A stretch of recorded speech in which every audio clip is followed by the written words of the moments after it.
Check, check. Check, check. Alrighty. Howdy, friends. It's Bill Huston again. Bill Huston Podcast. Let's just check to see if we have anybody. If we have anybody watching. Looks like one person. That could be me. Okay, we got 6 playbacks. 6 people have checked in, at least. Hopefully we'll get some viewers as we begin this broadcast. We're starting at 10:30. 10:30 is not too late, is it?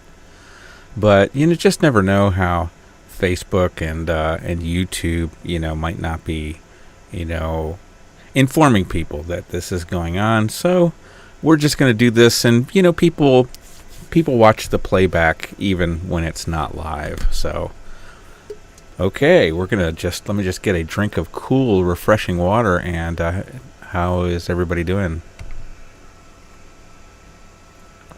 If you're watching, please give a thumbs up and be sure to subscribe and share this video out on social media and all that jazz. That really helps. So let's go this way. Alrighty, so we're going to begin here. We got a whole bunch of updates. I'm going to try to get through this all. Somewhere, I think I put it on YouTube. It's a live stream. There was a live stream that I did before the 7:30, July 30th, Zoning Board of Appeals. There was a big update in that, so I encourage you to go back and watch the intro, and then watch the ZBA proceeding. I'm trying to work on an edit.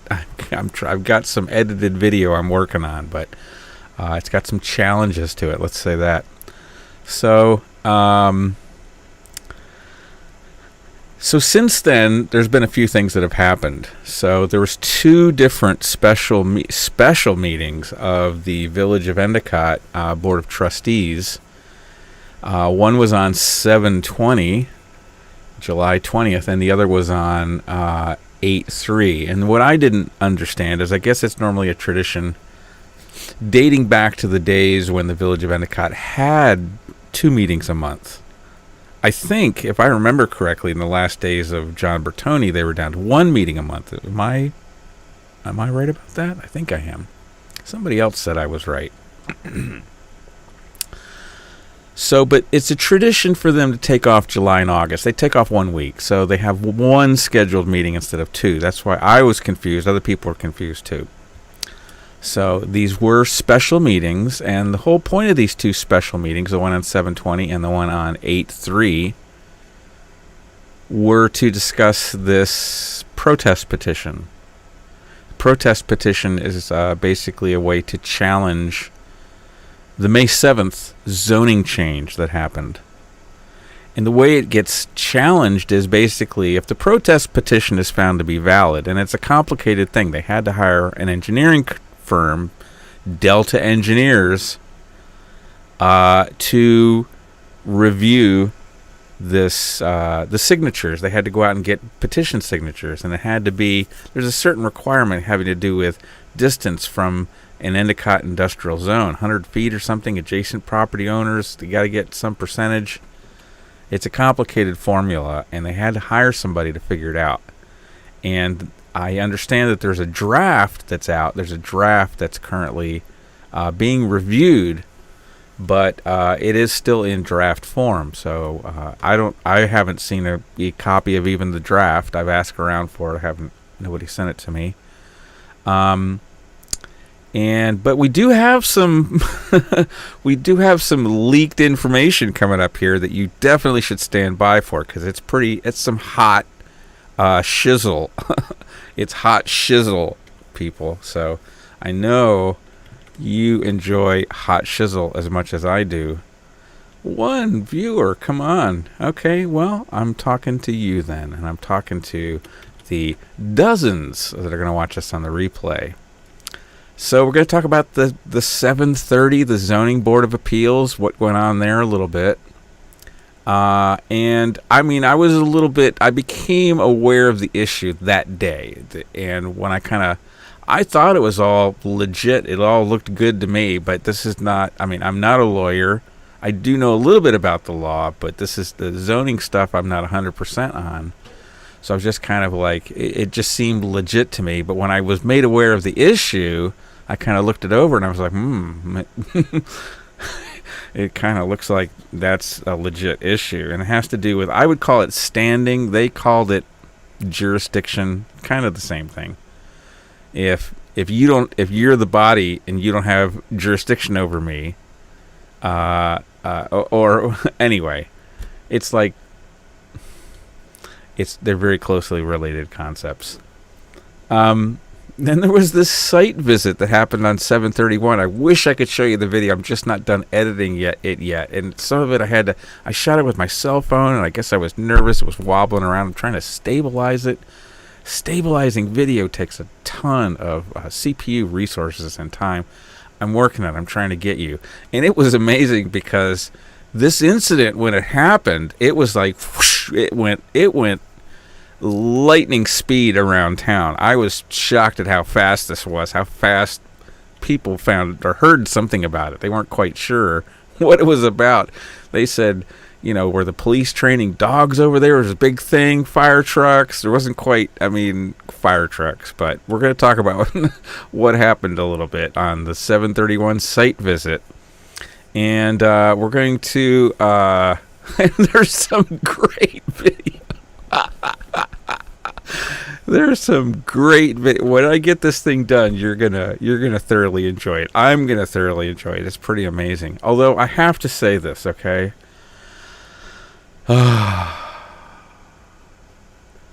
When I listened to the video, I got mad at some of the here on campus security officers. And I would call that very unskillful, okay? If you're going to engage in some kind of nonviolent direct action, you have to have really super low energy. You got to really breathe and lower your energy, and also put yourself in a state of compassion where you're really working in the service of all beings. You're even working in the service of the being you're working in the service of the oppressor, the people that are oppressing you. You're working in their service too, because you're protecting clean air and clean water. That's what we do. We're water protectors. When you're water protectors, you're kind of connected to this 7-generation, Earth Mother energy, and it's there's metaphysical energy involved when you're working in the service of protecting life and protecting water. Anyway, so there was this. We're going to talk about the site visit. We talked about the 2 village special meetings that were canceled. The other things coming up is tomorrow. Okay, there's a super important meeting. Town of Union. They're going to vote on if everything clicks, they have the potential to vote on a resolution against the incinerator. The town of Union has they have it up for discussion on they have a resolution against the incinerator. We're going to get into that. So I'm thinking, how much should we get into it? Because it's 10:42. I'm going to be up for a while. We might go deep into this. We might even, I even saw a couple of the draft resolutions, and we're going to go into the detail of what's missing. If you watch the bill, if you know who's behind this Town of Union resolution, you're going to get, and you've watched the show and you're a fan of the show, you're going to know what it leads to. It leads to a discussion of, what is it? The seeker. That's right. It's a seeker discussion. So we're going to have that. So we're going to have some fun tonight, friends. And so let's get through this. But we're going to begin with this with some questions. I don't want to criticize anybody. I don't want to tear anybody down. This is not an attack. It's not a... I just want to... I want to right now defeat this incinerator. My goal is to defeat it the way I'm feeling right now, because the process that we were given was so shoddy and so encumbering upon our rights under law, that it really needs to be, has a serious timeout right now, a serious hold on, kind of a TRO injunction kind of a thing. We need to have a big timeout injunction. I think that's one thing that we can be talking about. But basically, I have some questions about No Burn Broom in terms of what is No Burn Broom, the leaders of No Burn Broom. What have they devoted their their attention to? I mean, I don't know. I don't want to say anybody's doing anything wrong. I mean, their attorney, I really adore Claudia Bramer. I think she's done some great work. And of course, the leaders of No Burn Broom, they're impeccable with their pedigree and with their past experience and so much. Okay? But, we either got to have multiple groups, or we got to have No Burn Broom sort of, open up the conversation a little bit and discuss some things, some important things, like the seeker. For whatever reason, the seeker is completely off No Burn Broom's radar. And because of such, No Burn Broom is actually making critical errors, I would say, because they're writing letters to Governor Cuomo or to the DEC, and they're leaving out this important information, or they're creating resolutions with the town of Union, and they're not consulting with, other leaders in this community on this issue. And because of that, they're writing things that are defective. So I'm not sure how much we're going to get into this, but let's begin with some questions for No Burn Broom. Okay? These are just questions. I'm not attacking anybody. I have such great regard for some of those leaders over there at No Burn Broom. Such great regard in terms of their life work. I don't want to name names here. I should name. I mean, in terms of the celebratory, there's no problem. But people have done great work. But let's look at this. So this is way too small for me to read it like this, unless I can stand by 1 second here. Okay, so maybe I can read it like this. So these are just some questions. Don't everybody freak out. I just think that these are issues with and I was getting frustrated. I quit the group early on. It was maybe in the first week or two. I quit because I was getting shouted down on the phone calls, and other people were taking over, and and I got there's a whole lot of issues. I don't even want to get into it all right now, but I just got really fed up really fast, and I was like, see ya. And I just started, I do my own thing with Bill Huston podcast and with Concerned Citizens of Endicott. And other groups, which you're going to be hearing about. There's some other groups that are forming that you're going to be hearing about. So each one of these is not a big deal. But when you look up, one of the things I have to tell you about, and I've told, I don't want to make people suspicious or paranoid or whatever. I mean, I'm trying to figure out as a Yogi Swami what's the best way to deal with this. It's not a judgment. This is my real experience. In my experience in these different groups, very commonly, these groups get taken over by charismatic people that ultimately seem to have a mission that's contrary to the mission of the organization. In other words, they sort of get in positions of power and they turn the organization in a bad direction. Okay? So you just have to be on the watch for that. So if you're just an average, Jane or Joe out there that you're looking, all you hear is No Burn Broom, No Burn. They kind of dominate the discussion. And they do good work with the chemistry. Okay? But if we only listen to them, if they aren't inclusive, if they're shouting down technical experts on the seeker for God knows what reason, you ask them why they're doing it.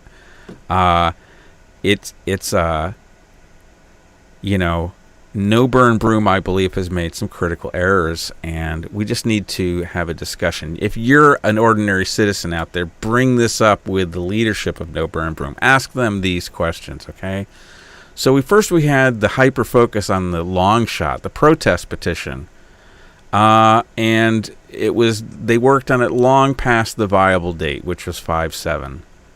Even doing it was a long shot, and I recommended against putting a ton of energy into it. They did, but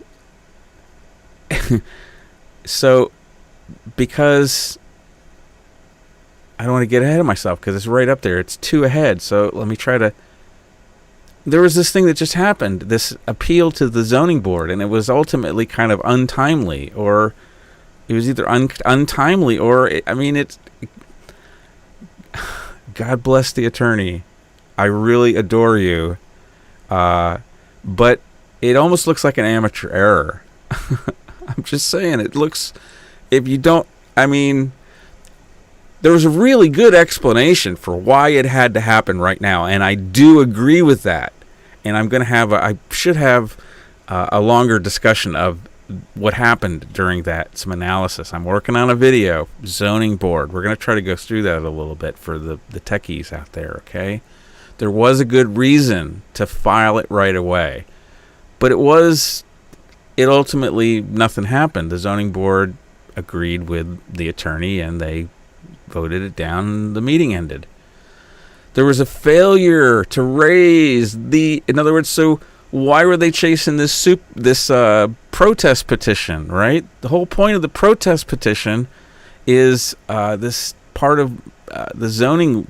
It's in the state law. It's also in the local zoning law. I'm not sure which law the attorney appealed to, but it's in both of those.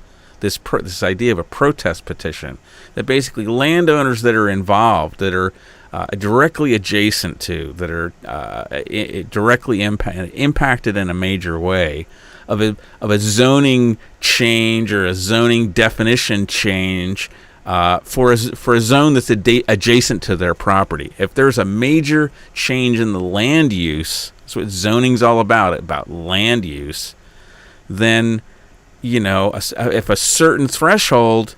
It's like it's a democratic It's a democratic check on the abuse of government power. So basically, if government really breaks down and they're issuing these permits and things that aren't right, the people can ultimately get together and say no. If enough people get together, they can say no. We do not. We can challenge this. The remedy in this case, it's called GML, New York General Municipal Law 239-M, subparagraph 5. It's also called, the title says extraordinary vote. Okay? So if you get, the whole point of the protest petition is to get a supermajority requirement for the 5/7 vote, the zoning change. They only got 3-2. They needed 4-1 if there is a supermajority requirement. That's why they're doing the protest petition. If they got the required threshold of adjacent landowners, then there's a supermajority requirement, and that failed, and Sanjil is DOA. So it's a kill shot. So it's good to put energy into the protest petition because it is a kill shot. But would you put all your energy into the kill shot that takes people? And there was good that came of it. I understand. People are knocking on doors, talking to people. That's organizing. That's got value. I totally agree with that. But I'm just saying, in terms of the protest petition itself, was it really worth putting all that energy into it? Especially if you fail to mention the second existing requirement for a supermajority. I make the analogy. Let's say you want an ice cream cone and you're living back in the 1960s when I grew up, okay? And you buy an ice cream cone is a quarter, costs a quarter. and it's a deluxe one. Most ice cream cones back then cost maybe a dime. Okay, so. And you want an ice cream cone, so what happens? You see one rolling down the street, and you go chasing it, because you want an ice cream cone. But the fact of the matter is, you already had a quarter in your pocket. So is it...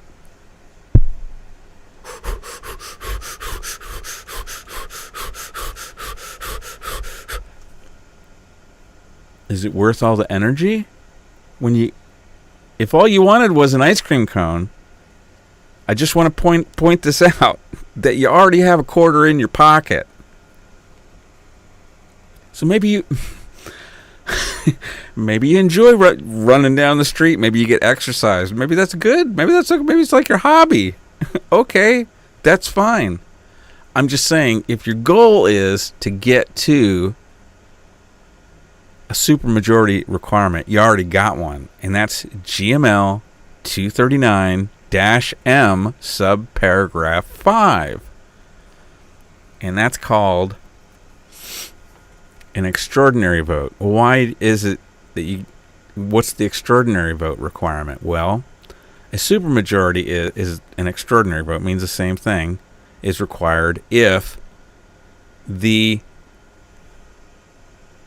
239 review comes back from the county for your whatever your project is, and it has recommendations that you ignore. Now, and I forget what the precise technical language is, whether it's recommendations or it's I think it's recommendations for changes.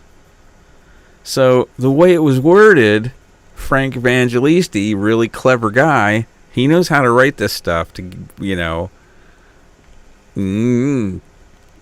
So he wrote it in such a way that when you look at the first paragraph, it says we didn't find any issues, but here's a bunch of issues.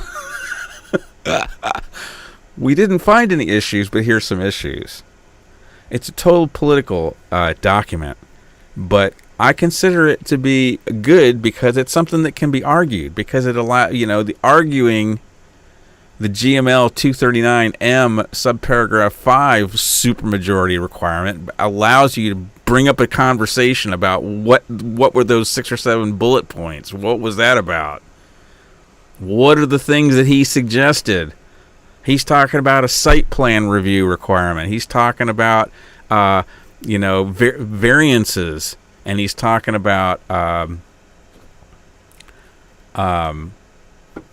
separate zoning categories for incinerators and smelters. All really good stuff. The Village of Endicott ignored it. Is that a recommended change? Is that a recommendation that he did, that half a page? Were those recommended changes? I think they are. It looks like recommended changes to me. It's kind of worded in this weaselly way. And what that means, and nobody's talking about it. Ask No Burn Broom. How come they're not talking about the second supermajority? Okay, we understand. Everybody's talking now. It's looking bad for the protest petition. Which, guess who called that? I don't want to... I take no... I take no... merit in being right on this. I really don't. I don't even care. I'm just saying, I have a voice. I don't want to dominate. I don't want to run anything. I just want my voice heard in the group, because I have a successful track record. I know a lot about this stuff. So here's another thing. How come when the way I'm not an attorney, okay? I've just watched this stuff. I've watched a lot of these proceedings. I've kind of seen how they work, okay? It seems to me, what's the first thing if a local village does some act, like a legislative body that you don't agree with, that you think was messed up, like the they didn't do the 239 review correctly in a couple of ways. For example,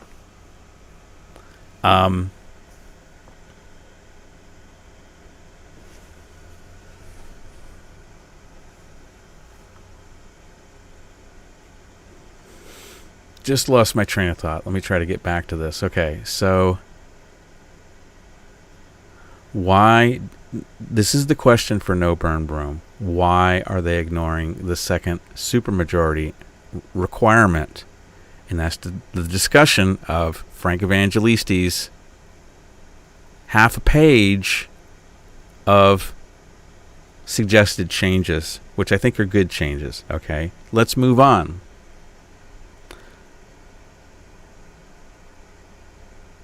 Oh, I got it. So here's my question. Let's say a village board does some act, a legislative act that you don't agree with. What's the thing that you would normally think to do? Would it be an appeal to the zoning board? Or, I mean, I'm a dumb guy. I haven't been to, however many, 6 years of law school or whatever, 2 years of law school on top of. But I think the first thing that you think about is an Article 78. You do an Article 78. So first is, why wasn't there an Article 78 on the permit and the negative declaration? And I guess part of the reason is, part of it might be, budgetary. They only have a limited budget to pay for the attorney, so they're trying to do what they consider to be the best thing. Okay, fine.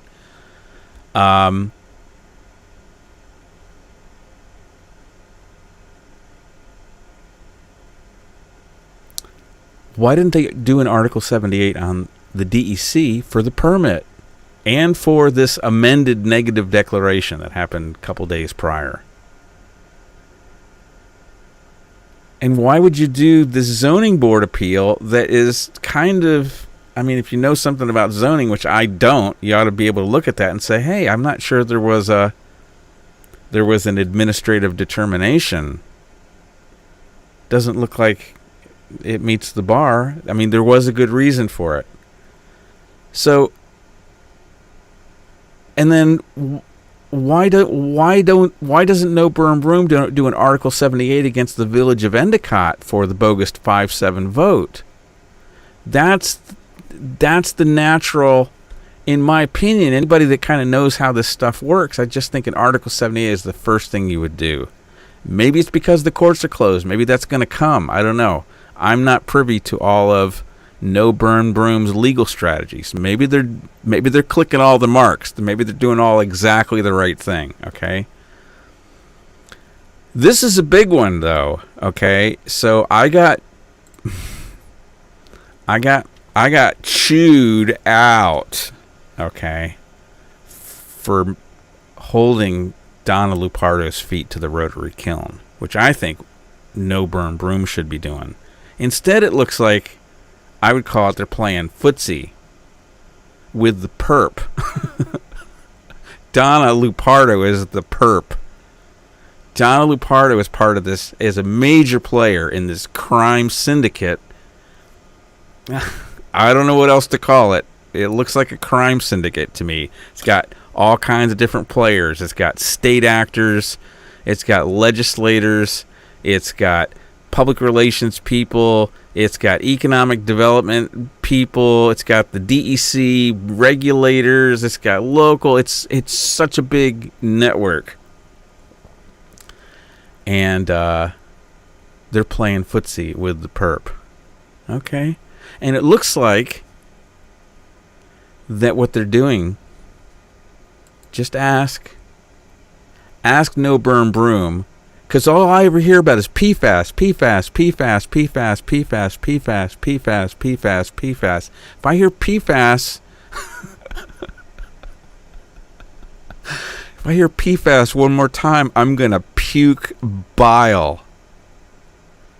The time to talk about PFAS is within the context of an environmental impact statement. If you're not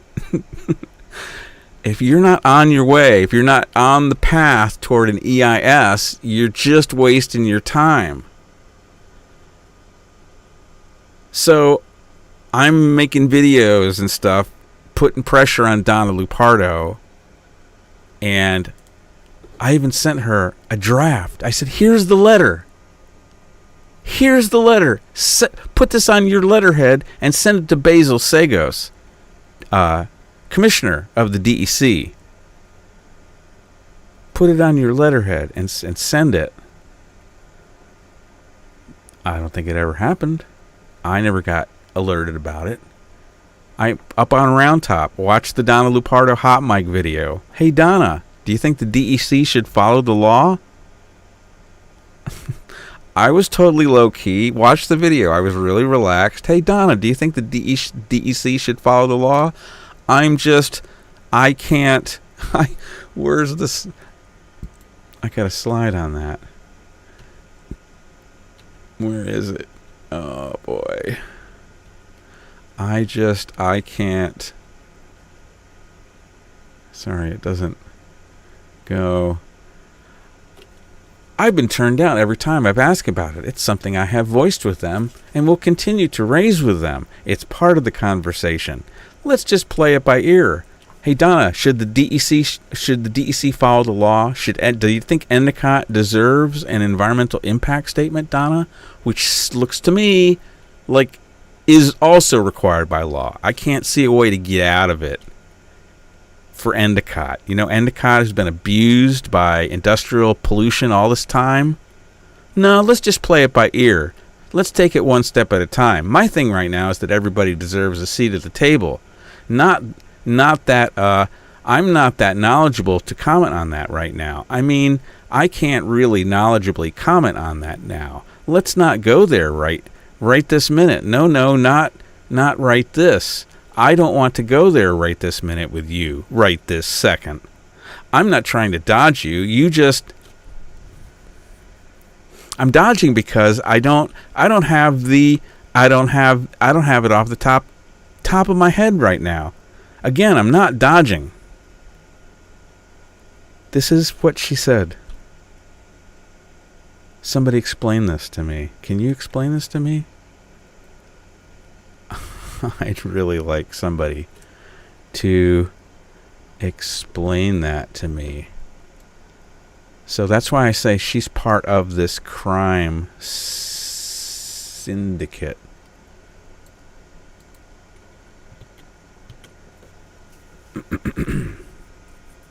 All right.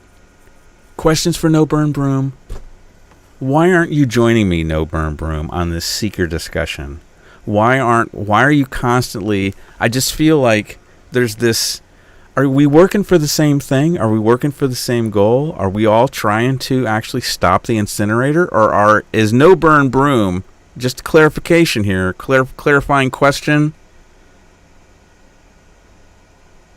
It looks to me like No Burn Broom is negotiating for a cleaner burning incinerator in order to deal with the PFAS issue. Because they're not asking for an... Okay, they did ask for an EIS in the middle, one time, in the middle, not at the beginning, not at the end. It wasn't in bold. It was just sort of... It was there. You had to look. You had to do a keyword search to find it.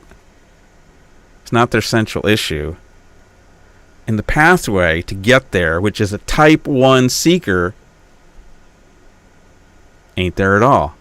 Somebody ask No Burn Broom, because I'm suspicious of... When we're talking about this one guy, I just can't believe it. When you look at his lifetime work, I'm a huge fan of this guy. I don't know why he's so rude to me. It looks to me like he's negotiating for a cleaner burning incinerator over this PFAS issue. And if I'm wrong, somebody ask him. If you know who I'm talking about, I'm not going to say who. You should know. Just ask all of the leaders. If you know the leaders of No Burn Broom, get on their call and ask them why they are not asking the DEC or asking Donna Lupardo to demand of the DEC a legal permit. What we got isn't legal. And we need to call out Donna. We need to see strong action and swift action from her, or else maybe, I'm just saying that I personally have talked to the Attorney General about this, and I know other people have too, and also I believe the FBI might be getting involved. So this is serious stuff. So go ahead and dig in, Donna. That's okay. I would recommend that you swiftly do an about-face on this thing and try to, remedy what you've done. And that means quit your gaslighting, quit talking about a green manufacturing facility, quit talking about a recycling facility. I want to hear you use the word high-temperature incineration. Make up some excuse. I didn't know it was high-temperature incineration. Make up something.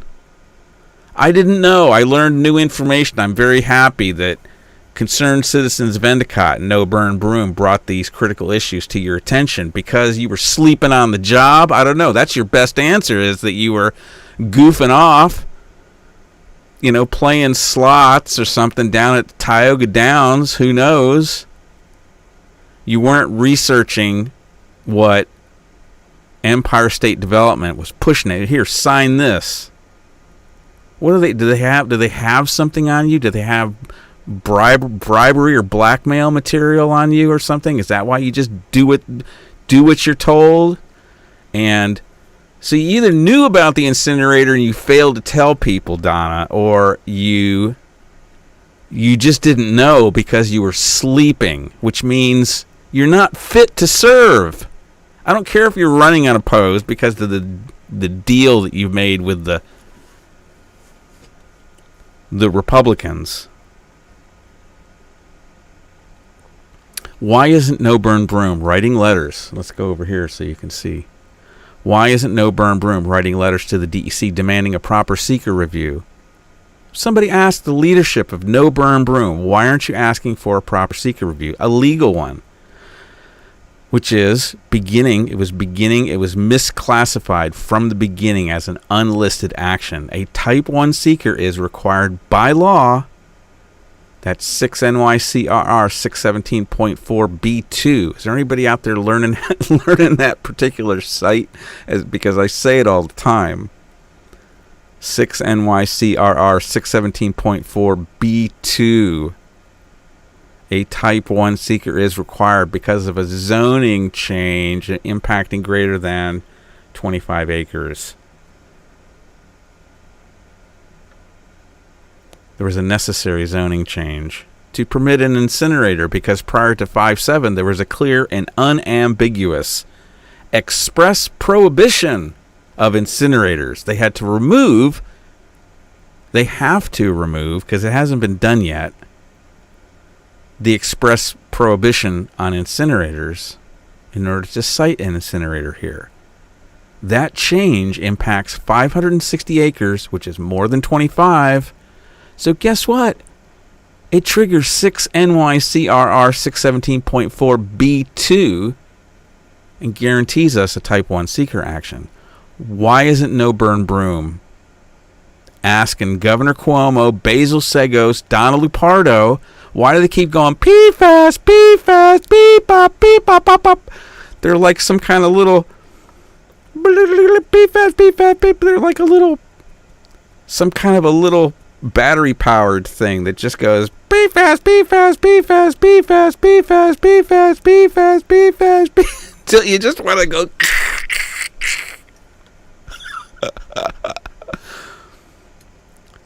The appropriate time to talk about PFAS and nanoparticles, hexavalent chromium, and beryllium compounds, and all that stuff is within the context of an environmental impact statement, okay?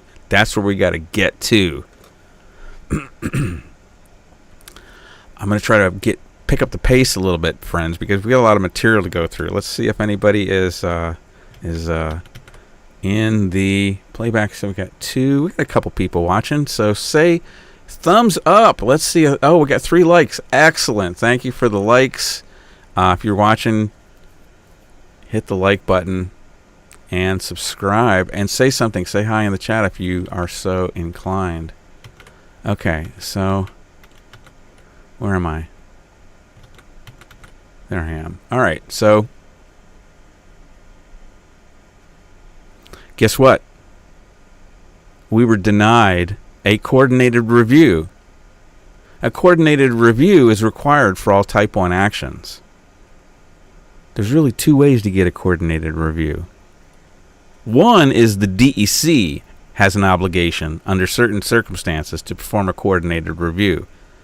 Another kind of coordinated review is due to an action of like the planning board or the zoning board of appeals, and that is sent up to the county. That's like what the zoning change was. That's why the zoning change was sent to the county. But you know what? There should be a site plan review. So we're going to get two coordinated reviews. We're going to get one from the DEC, and we're going to get one when this thing finally gets to the village planning board. If Sunjeel doesn't go, running back to White Plains and Korea by then.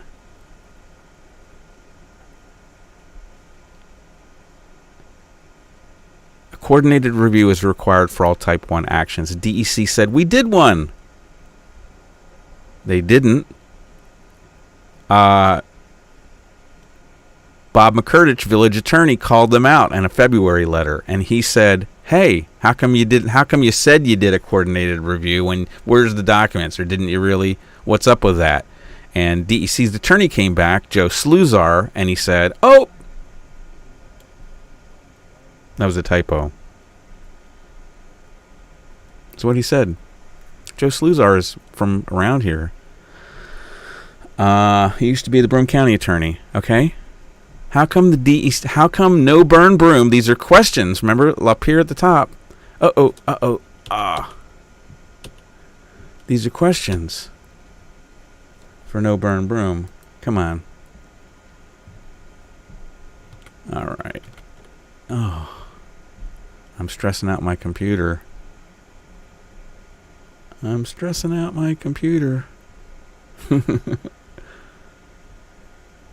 Just stand by for 1 second, friends. I'm sorry about this. Hopefully the stream isn't going to go down. Okay, questions for No Burn Broom. So, these are the stuff. How come No Burn Broom isn't asking for any of this stuff, okay? Coordinated review. A coordinated review is what began the process of killing the Fenton bomb trucks terminal. It began with the coordinated review because that's when the Shenango Valley School District looked at it and went, what? And they hired an attorney, and they got a temporary restraining order, and it went to a judge, and the judge kicked it back to the planning board, and NG Advantage went, roop, roop, roop, roop, roop. They ran away with their tail between their legs. They ran out of Fenton. They left. So the same thing could happen here, okay? We just make them try to follow the law, and it becomes so expensive to do it right without their special, targeted relief from, burdensome whatever the thing was from the mission statement of ESD. I've read that a few times. Burdensome legal requirements. Get ESD involved, and we kind of make those go away, the burdensome legal and regulatory requirements. Well, we're trying to hold the DEC to the law, and that should be an easy thing.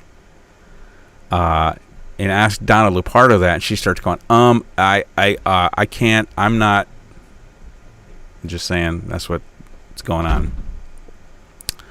So, coordinated review. It's required for all Type 1 seeker actions. We didn't get one.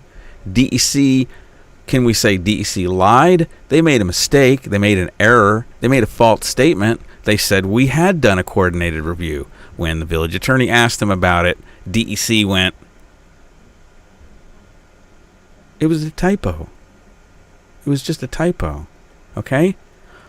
How come No Burn Broom isn't asking about the coordinated review that's required for all Type 1 seeker actions? How come No Burn Broom isn't asking Basil Sagos, Donna Lupardo, Fred Akshar,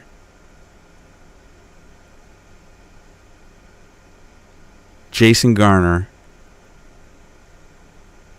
and the chair of the local Democratic Party committee, because this is all coming from Democrats. This is mostly coming from Democrats, largely coming from Democrats, okay?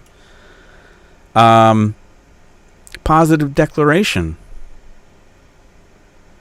That was a defect in the seeker process we were given. The positive declaration we were given is fraudulent. It contains false statements, demonstrably false statements.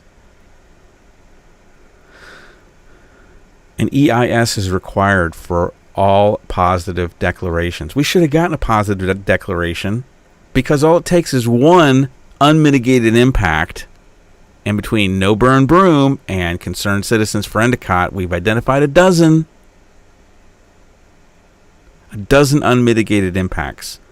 A positive declaration should be really easy. We didn't get one. We were denied an environmental impact statement because of that. How come? Where's No Burn Broom on this? Somebody just ask. Just ask. I don't have any influence on that group. They don't listen to me. They unplug me. They don't let me talk. They shout me down. Okay. I'm not going to stop just because I get bullied and stifled and silenced and censored by No Burn Broom. I'm going to keep doing the best I can do because... Anyway, people should know who did the work on this project, okay? Who did the bulk of this work, the research, and the... what's the story of the guy that ran around and, one if by land, two if, who's the guy?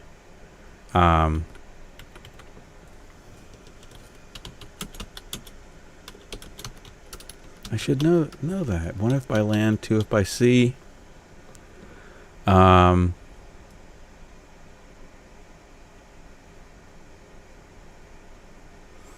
Longfellow was the... Oh, it's about Paul Revere, of course. Paul Revere's right. So...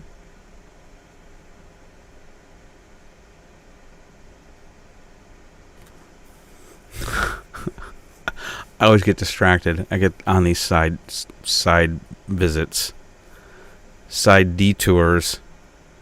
Why isn't No Burn Broom demanding from Donna Lupardo, Jason Garner, Governor Cuomo, Basil Sagos that we get an EIS and a coordinated and a positive declaration and a coordinated review, which is required by law? Because it comes with every type 1 seeker action, which is required by law. Because of this law right here.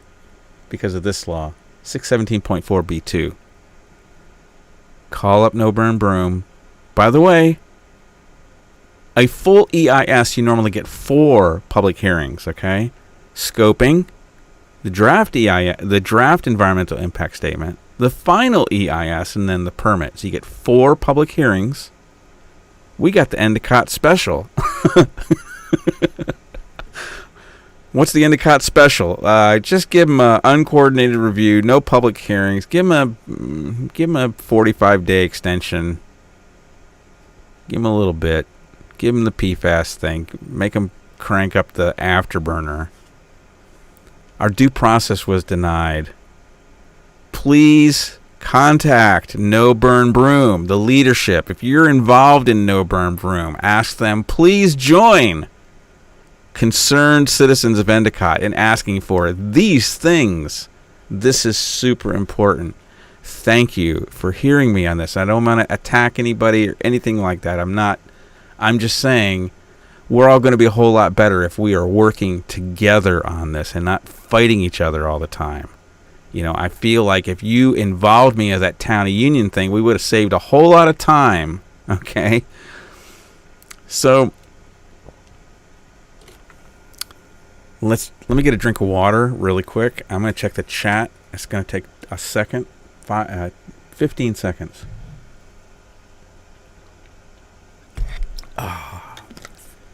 See if anybody's watching before I go into the next little segment here. We got 3 viewers. Wow, that ain't bad. I don't see any. I see 3 likes. I'm not seeing any activity in the chat right now, so I'm gonna keep going. I'm glad you're here. I'm glad there's some people here and watching this. I hope you find this helpful. I work in the public interest, friends, and I really, really, really, really, really, really, really need donations right now.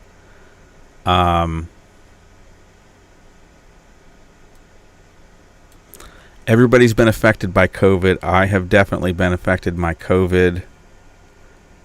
I do have a part-time job with a small nonprofit. It doesn't pay enough to live on. I have usually about $800 worth of bills, somewhere around that range, and I have extra expenses now because I have a storage unit that's in arrears and my stuff is going to get sold. So if you can comfortably help with a donation, I would appreciate donations in any amount. There's my snail mail, William Huston, P.O. Box 22, Endicott, New York, 13761. And if you want to donate via PayPal, you can go to tinyurl.com/donate to Bill Huston. It's always at the bottom of the screen. It's in a link in the show notes. Let's keep going. So there were 2 different special meetings that were canceled. I mean, if you go way back to the 5-7 vote, okay? The 5-7 vote, I'm trying to remember, was that the one?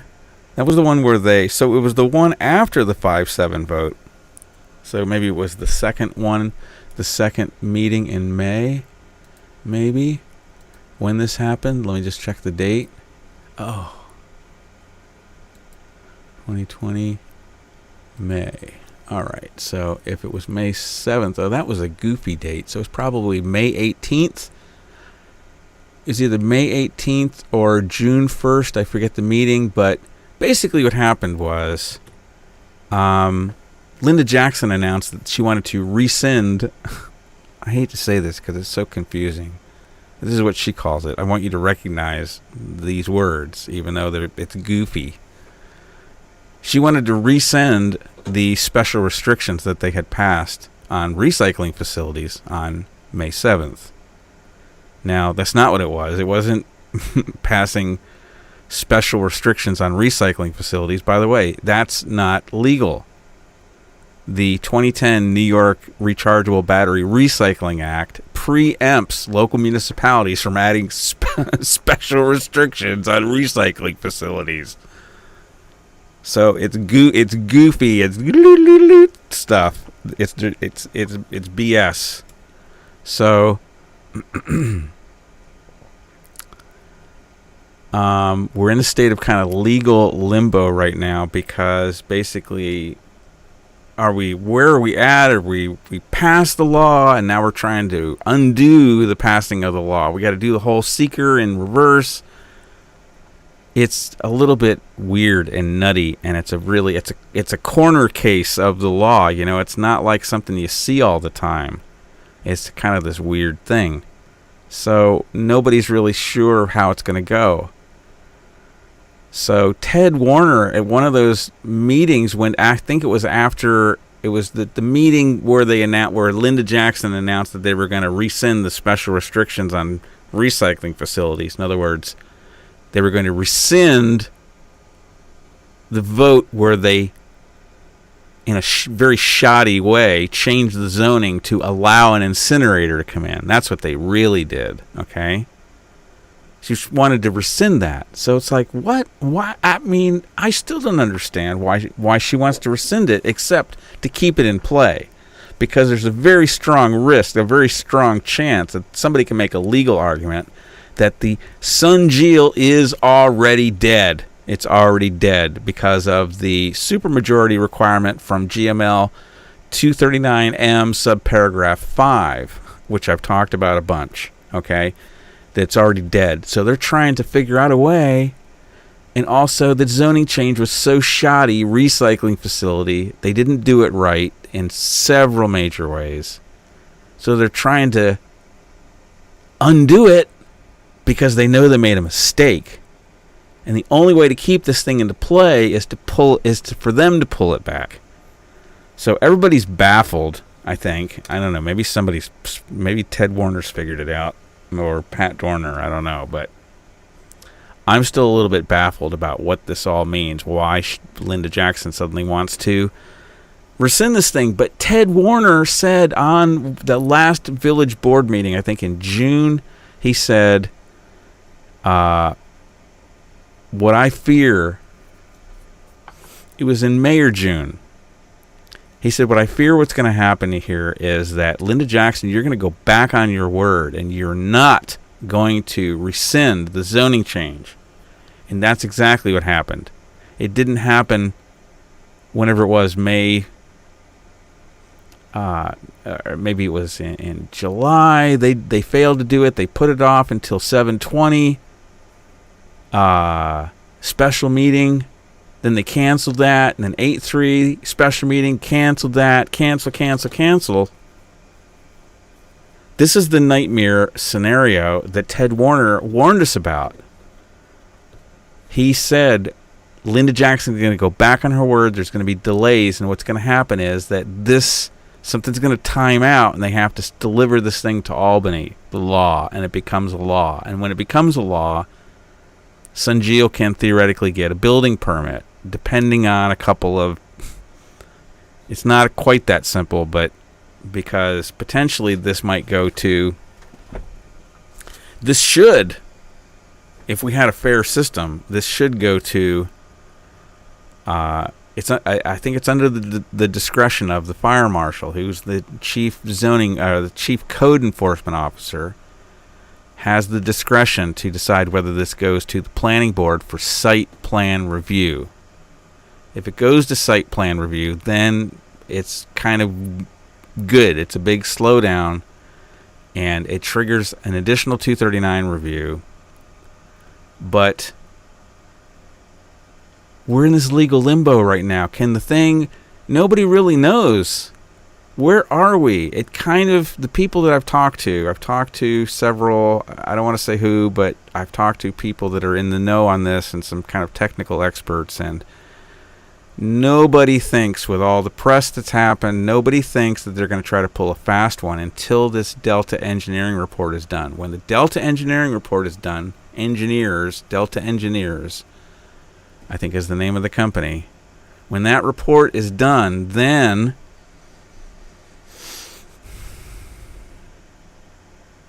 it's got to be voted on by the full village board.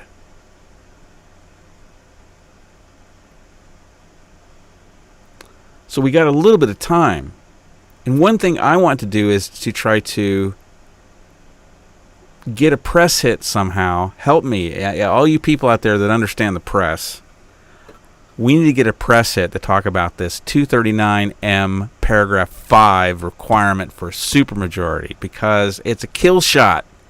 It's a potential kill shot. And it doesn't matter what the Delta engineering report says. We have to talk this up, people. GML 239M paragraph 5. There's an additional supermajority requirement because of, or you can say extraordinary vote, because the village ignored the recommendations that came back from the 239 review for the zoning change. They ignored half a page. Frank Evangelisti. It was good stuff. Hats off to you, Frank, for this part of it. There's cheers and jeers to Frank Evangelisti. He got a mixture of ups and downs on different aspects of this thing. But in terms of that half a page of recommendations, that was a serious good job, Frank Evangelisti. Some slightly stronger language would have been a little bit more helpful.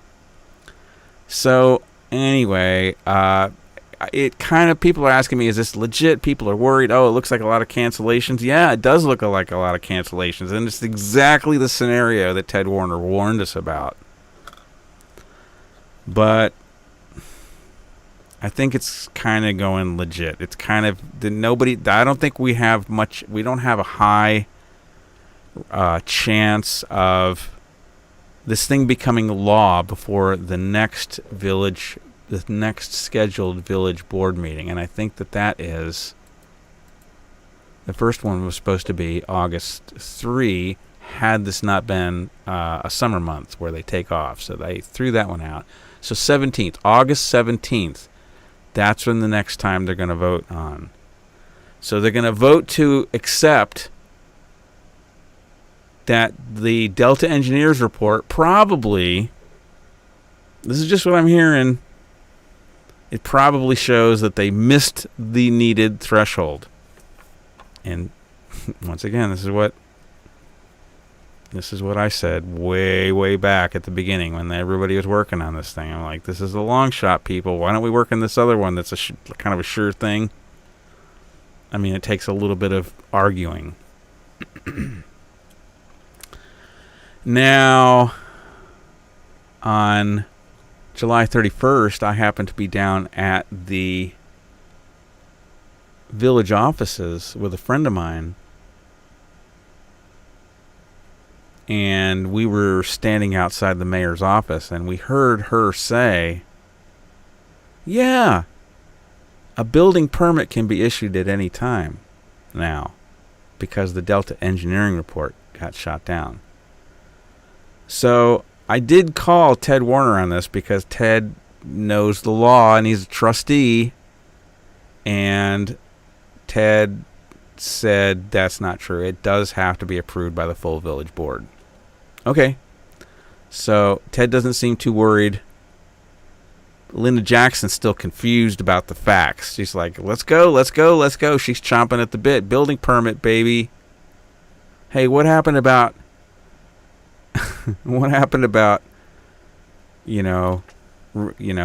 rescinding the special restrictions on recycling facilities because DEC is such a good job?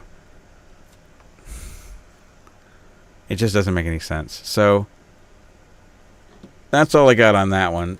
Let's continue. Then there was the 730 Zoning Board of Appeals. And that was kind of interesting. And so I did stream it live. It was a Zoom call. And so I became aware of an issue that morning. And it was that I heard through the grapevine that Bob McCurtich, the village attorney, was going to raise an issue of jurisdiction or untimeliness. And basically he was going to say that there was no administrative determination, which is the threshold for a ZBA appeal. There was no actionable administrative determination that would trigger a review. And I thought about it. I'm like, I think he's kind of right.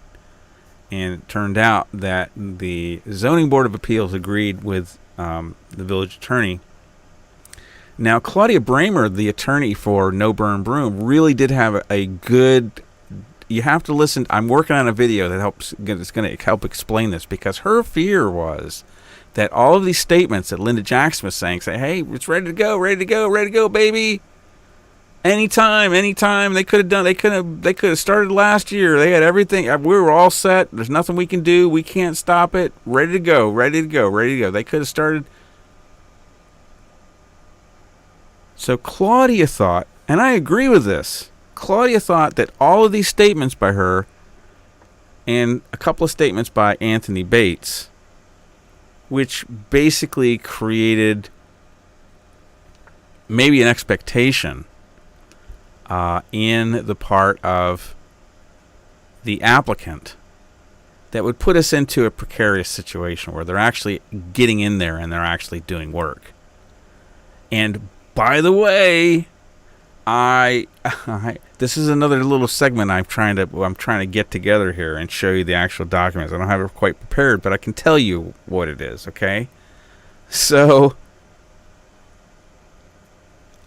I got these building permits There was a building permit and a demolition permit. In other words, to get a demolition permit, I think you also got to get a building permit. Okay, I foiled both of these for this demolition that started in December of 2018. This was way prior to the DEC issuing the first permit. Okay, and I got this stuff back, and it's a little bit dodgy, if you ask me. And I don't know what it means. I'm not accusing anybody of anything, but I'm just saying it was unsigned, unexecuted, and no fee. It's just $15, right? But the point is, a fee creates a ledger entry that can help you. Like, let's say you're trying to verify if something really happened on the date that it did. If you can go find like this financial ledger entry, and you can see that with a little note next to it where it was for, it just helps you verify things. Okay, if there's no, and it's like here on campus, I did a FOIA request. I'm like, hey, how do I get if I'm a business owner, how do I get the here on campus special treatment where you get the no executed, no fee, look the other way? We've heard a lot of incidental. Mark Bacon talks about this code enforcement guy that he talked to. I'm not sure if he's even still there or not. I don't know the name of the guy or whatever, but Mark told me it happened back when he was fighting them over his sign. He put up a new sign. It was really cool. This one, IBM chemical spill area, something like that. And he said, Mark said, hey, what about them? He points across the street, and there's like this brown ooze like dripping down the side of the building. These chemicals, just dripping down the side of the building. He's like, hey, the way Mark is, he's so monotone. He's like, hey, what about them over there? Or how come they?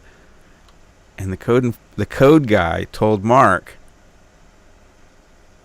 over there, they got different rules. Different rules apply to them. That's what the code guy told Mark Bacon. They got different rules. And Pat Dorner said in one of these Zoom calls, he said, those people run this town. And he's right. I've seen it. I've been following this for around a decade. Okay. So it's kind of, I'm not gonna name what it is. I'm just gonna tell you what is. Okay. So,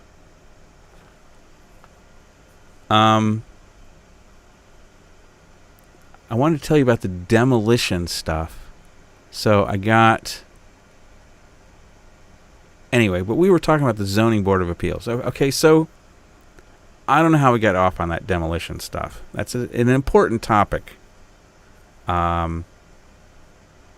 And I did some. There's an update that I had on that. I actually am working on an EPA FOIL request to get documents relating to that demolition. Oh, we were talking about demolition, the dodgy stuff, the dodgy building permit, and the fire. The demolition permit and the associated building permit. Okay. We talked about a little bit how dodgy those things were. It seems like I was getting to a conclusion. But let me just continue to keep so we don't have people dropping off because Bill's yabbering. So the upshot of this zoning board thing that happened just a couple days, 7:30, the zoning board agreed with the village attorney. There was no jurisdiction. They dismissed the meeting. There was no public hearing because there was no action by the zoning board to have a public hearing on. There was a lot of people signed up. And they found that there was no prior actionable administrative determination subject to that would trigger the feasibility of the zoning board appeal. Now, my question is, how come No Burn Broom isn't pursuing an Article 78 over? If you're going to do Article 7, there should be two. There should be one Article 78 against the DEC for the amended negative declaration and the permit, which is still within the time limits.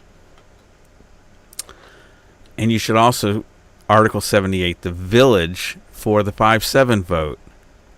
And so that's that. Let's keep going. Site visit. We're going to talk about the site visit. Let me check the chats really quick. No chatting people, but we still have, wow, I got 4 people. That's pretty good for one of my live streams. 4 live. A lot of people watch it more on the playback, but it's nice that there's some people watching it live. I hope you're enjoying it. So here we go. So on the Zoom call, if you remember, Rob Tabiri dropped a couple of bombs. Rob Tabiri said they've already got a sign on the building. Now, that turned out to be maybe a little bit of an exaggeration, because Joe Griswold was, well, not Joe Griswold, it was Brian Botsford was on the phone. He said, he's one of the code enforcement guys. He said, oh boy, if they got a sign, that's a big problem. So he said, I'm going to go over and inspect tomorrow. This was on July 30th. He said, I'm going over tomorrow, which would be the 31st. And so Rob said, I go over there every day. There's a sign on the door that says Sunjeel. I remember what I was going to tell you before, okay? As part of those demolition permits that I was reading, okay, the demolition permit, it talked about 2 other documents.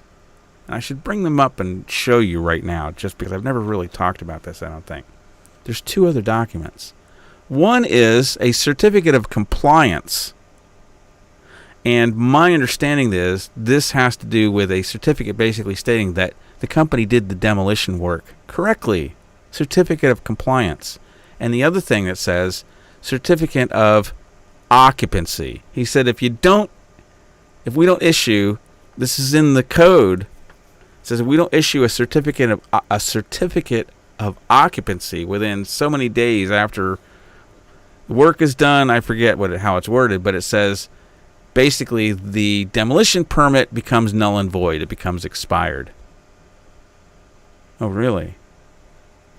So I have video now of Chris Pelto telling me, and we've heard similar things from Danny Schmier. I got to put it all together. But basically, it sounds like they had such a problem with this M. Christo demolition business down there. They had to lock them out. There was this deal where they were going to take equipment, but then M. Christo started saying, we want that and that and that. And they're like, hey, man, that's fixtures we need. That's not part of the deal. So it really went bad. There's hundreds of thousands of dollars worth of outstanding fees or outstanding payments that M. Christo thinks they want. And there's like 2 different lawsuits going this way. One's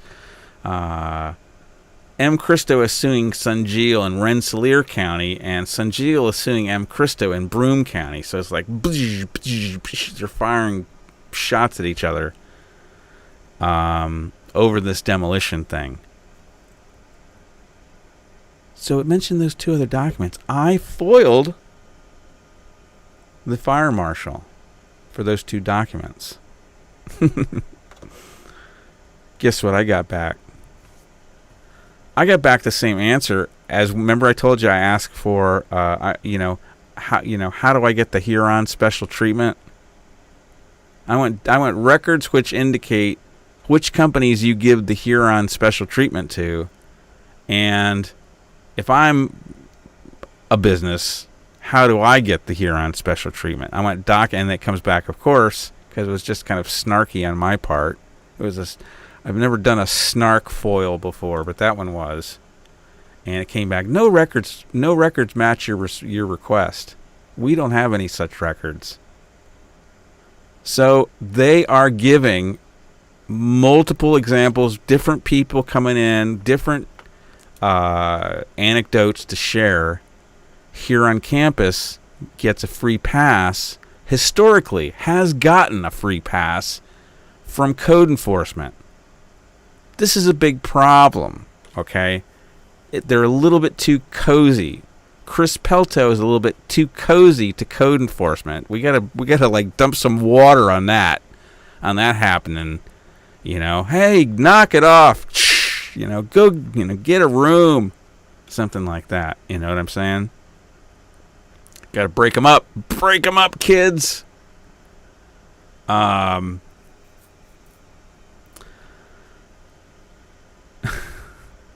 So this new group, AWARE, I'll tell you what it stands for. Air, Water, and Residents of Endicott. AWARE. Air, Water, and Residents of Endicott. It's kind of like it doesn't have the word no or not or don't or against or anything like that in the name. It's more of a positive message, AWARE.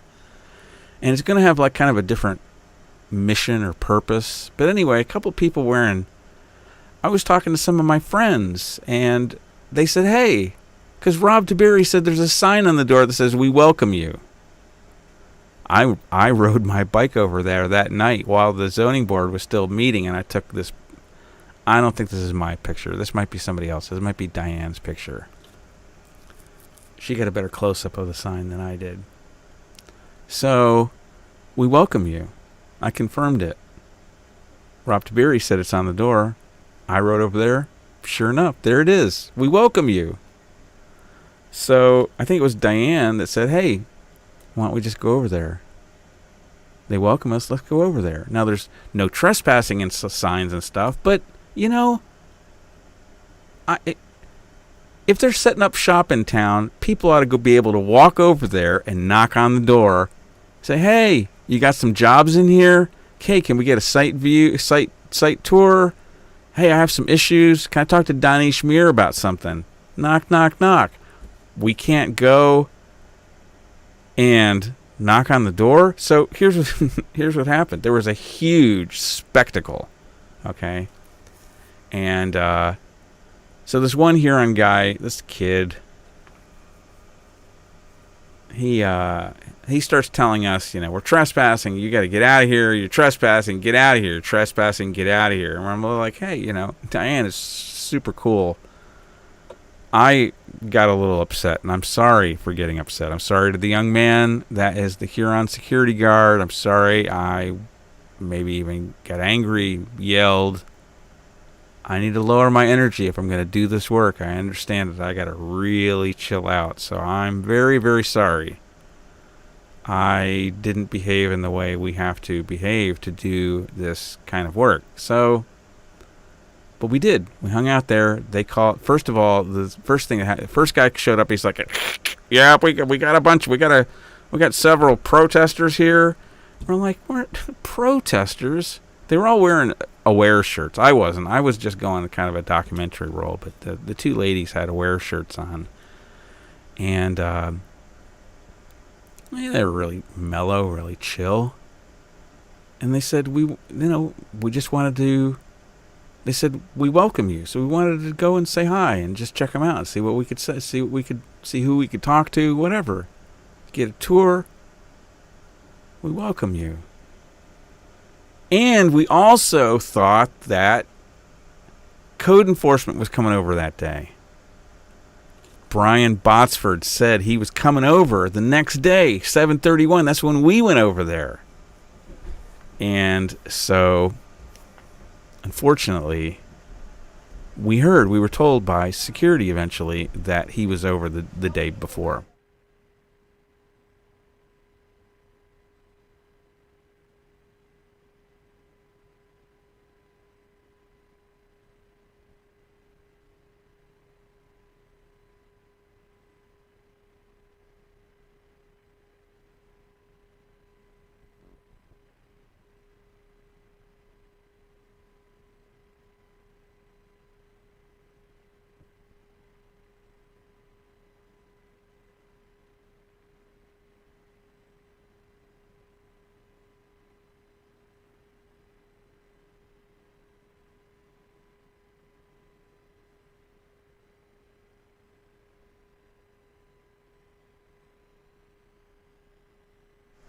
Okay, so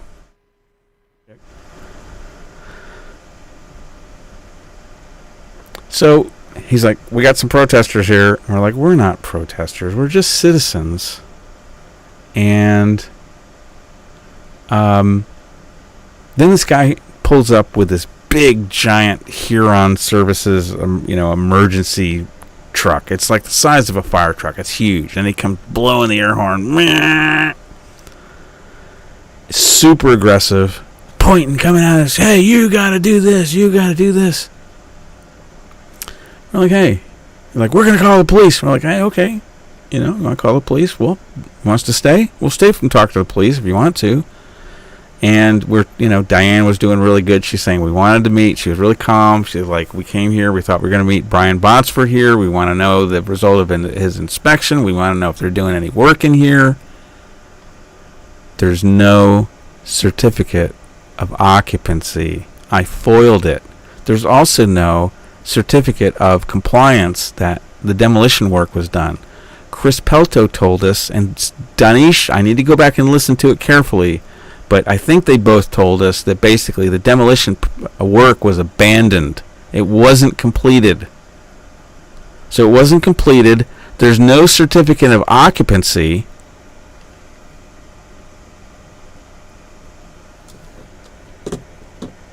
So what's this sign on the door? We welcome you. Why are they... Is this more special treatment? Doesn't Sunjeel have to follow the law? How can Sunjeel be in there with no certificate of occupancy? It seems like a big problem. So, that's it. We went down, talked to Code after that. So, there's not much more to say about that right now. Okay, so this is the big update. So God bless you it's almost midnight. I'm going to try to wrap this up really soon. I'm happy that you stuck around this long, for you intrepid ones. This is the big story, okay? So we're probably going to run until about maybe 15 more minutes.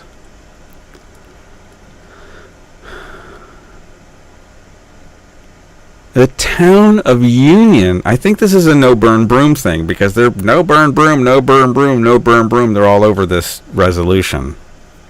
And it's, in my opinion, defective. Trying to see if we can get some amendments, maybe put in there about the seeker. There's only 17 seats. It's tomorrow, 8/5. It's at 7 p.m. There's actually a work session at 5 p.m. There's probably going to be a lot of people coming. I don't know how they're going to deal with 17 seats, but I think there's a public hearing. So what they're talking about, people are going to have to stand outside. If you want to speak, they're going to be like shuffling people in and out of there. I'm going to try to record the whole thing. Apparently they can't do a Zoom call because it's got really bad audio. So I'm going to try to be there and record it for you and for posterity. It's a resolution against the incinerator, and Sunjeel seems kind of worried about this. This seems like you wouldn't think just a resolution is any kind of a big deal, but Sunjeel is treating this like it's a huge deal. And Stephen Donnelly, the PR guy, is trying to get the vote delayed. So here's a letter that I received a copy of. He sent it to the Town of Union board. And we're going to look at this just a little bit, okay? Let me see if I can make this where I can read it. So, Stephen Donnelly, Monday, August 3. That was yesterday. Good afternoon. I hope all is well with you and your families are safe. I'm writing as I have heard of a possible resolution being proposed to not support the Sunjeel project. While I understand the community has concerns and questions, Sunjeel has never shied away from ensuring that the public is informed, right, knowledgeable, and reassured that the process is indeed safe and will certainly be an economic benefit to Endicott and the surrounding region. In order to help secure this peace of mind with you and your residents, Sunjeel has agreed to allow a third-party consultant in to evaluate the process, their process. Who gives a about that? Anyway, Nobody's asking for that. I'm asking that they follow the law. And the public can assist. The public can assist in the selection process if they would like. Wow, I want to get involved in this. I'm so privileged. This is rather unorthodox, as Sunjeel already has a permit. No, they don't. DEC withdrew it because of the PFAS issue. You don't have a permit, Stephen Donnelly. And has been blessed by the New York DEC, blessed by the holy DEC. He really used the word blessed. Look at right there. And is continuing to work with them. Does that sentence make sense? This is rather unorthodox, as Sunjeel already has a permit and has been blessed by the DEC and is continuing to work with them. However, we understand that the current, now here's where the music changes. Ding, ding, ding, ding, ding. We understand the current administration, who doesn't represent Sunjeel, has caused a lot of confusion and mistrust that they wish to fix. I've read that sentence 3 or 4 times just on my own. If you can read that sentence and make any sense of it, hats off to you. Maybe leave a comment below or something in the chat. This doesn't make any sense to me. This is rather unorthodox, as Sunjeel already has a permit and has been blessed by the DEC and is continuing to work with them. However, we understand that the current administration, who doesn't represent Sunjeel, why would the current administration represent Sunjeel? Did you really mean represent? Did you mean a different word? The current administration who doesn't support Sunjeel? Is that what you're trying to say? I don't know what I understand. Why the current are we talking about the administration of the town of Union doesn't support Sunjeel? And it's caused a lot of confusion and mistrust that they wish to fix. Who's they? What? I don't know what he's talking about. This is Stephen Donnelly, typical PR gobbledygook. With all that said, I feel that they do respectfully request. With all that said, I feel it is my duty to respectfully request that the Town of Union Board hold off on any type of resolution, either in support or against, until you have the correct, accurate information regarding the company, processes, and all other pertinent information. Accurate information. Correct and accurate regarding the company. There's a lot of hearsay and other inaccurate information. Don't I always show you official documents? How can he call official documents? I showed you the EPA letter where they called it a CISWE, Commercial and Solid Waste Incineration Unit. How he's always saying it's not an incinerator. I show official documents. I don't know what he's talking about, hearsay and other inaccurate information. He's the one promoting hearsay and inaccurate information. Regarding the company must be cleared up before any decision that could wrongly affect this great firm and the town in a negative way. It's going to negatively hurt the town.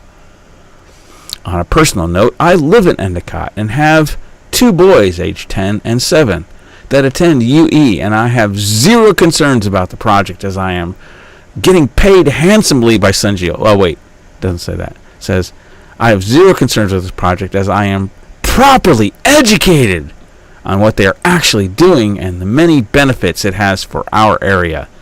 Endicott is not strong economically, and while we understand the residents have concerns over the facility, we feel they won't once they really take the time to understand and listen to the experts who know far more than any of us. We have to listen to the experts that know far more than any of us. What? Allowing a small group of residents, like a supermajority, I don't think it's a small group. I think it's a massive group. I think it's most of the town and village, to possibly block a good company from coming into town, and will not only hurt Sunjeel, the good, innocent Sunjeel, also residents in the municipality, once all the businesses in Endicott are dried up and with no industry and no residents to pay the taxes. It's like a ghost town. And they can enjoy the parks and other amenities that the region has to offer. So, I think that's my last slide. So, basically, that's the town of Union resolution that's coming up tomorrow. They have 17 seats. I think there's going to be a lot of people who are going to try to show up. I don't know. It's going to be could be a cluster. If you want to go to the work session, 5 p.m. If you want to go to the actual town meeting, 7 p.m. Most people are going to want to go to the 7 p.m. meeting. It's the resolution against the incinerator. I'm hoping that maybe somehow some miracle can happen and we can get the seeker, you can get an amendment. Talks about the seeker, which is not on that other group, not on their radar for some reason. And they won't talk to me. They don't invite me to the party. So I'm going to do my best to try to get some seeker language. The problem with the DEC permit, I'm not going to mention chemistry. I'm all for discussing PFAS within the context of an environmental impact statement. I'm hoping that No Burn Broom and the people, the leaders of No Burn Broom, my friend Paul Connett, and George, and who else? Marianne, and Howard, and Christine, all the leaders of No Burn Broom. I hope you join me in asking, demanding that we get a legal seeker process. And watch this video. All the points are enumerated. Thank you for watching. I'm going to check the chat. Oh, here we go. Renee went. Here we go. Hello. We have some chatters and we have 4 people watching now. I have to get a drink. Give me 1 second, please. 3 likes. Somebody, at least one person watching, did not press like. Please press the like button. Renee, they are trying to separate themselves from Linda. Go to work for how much they are paying him. Got to work for how much they are paying him. I'm not sure you're talking about Donnelly. They are trying to separate themselves from Linda. Not sure who you're talking about, Renee. But anyway, that's kind of all I got, friends. I hope to see some of you. 16 other people, maybe. I don't know how they're going to work it. Could be a cluster. We'll see. Tomorrow, I'm going to try to be there in videotape so that I can at least have it so I can share with the people that can't be, because there's a lot more interest than just 17 people. So I'm going to record it high quality. I'm going to bring it to you on Bill Huston Podcast. If you appreciate my work, friends, I work in the public interest, and I survive on donations and grants, literally. I really need, $700 or $800 this month to cover my bills. More than that. So, looking for some large donations. Those donations really make a big difference. I do have some goodies that I am going to send out to major donors, $100 and over. That is about to go out. It should have gone. I was trying to get it out in July. I didn't get it out, so I'm going to get it out to major donors this month. $100 and up. You're going to get something very, very special. Okay, friends, one last check of the chat. Can we watch it live or not? Can we watch what live? Oh, I don't have the equipment to do it live, Renee, and they're saying that they can't really do a Zoom call because the audio is too bad.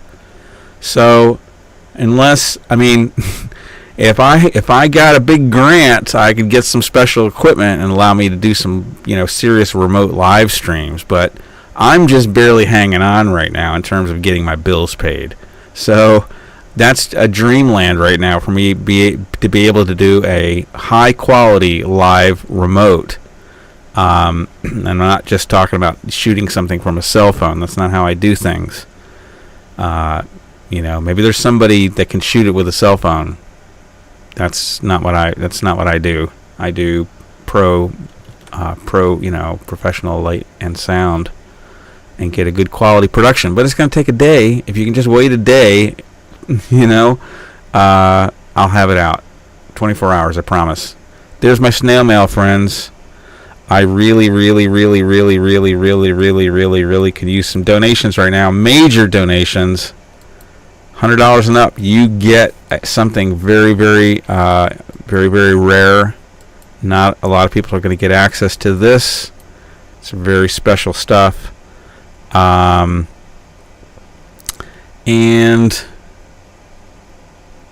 where's my donate link? I got to figure out a way how to... There's my PayPal. That's the easiest and fastest way, although they take a few percent, 3% or 4%, something like that. And tinyurl.com/donate to Bill Huston, Huston. tinyurl.com/donate to Bill Huston. And once again, the snail mail is P.O. Box 22, Endicott, New York, 13761. I'm tuning out, friends. Be sure to subscribe to my YouTube channel. That really helps a lot.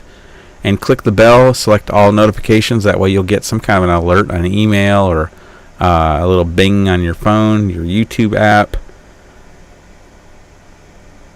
Take care, friends.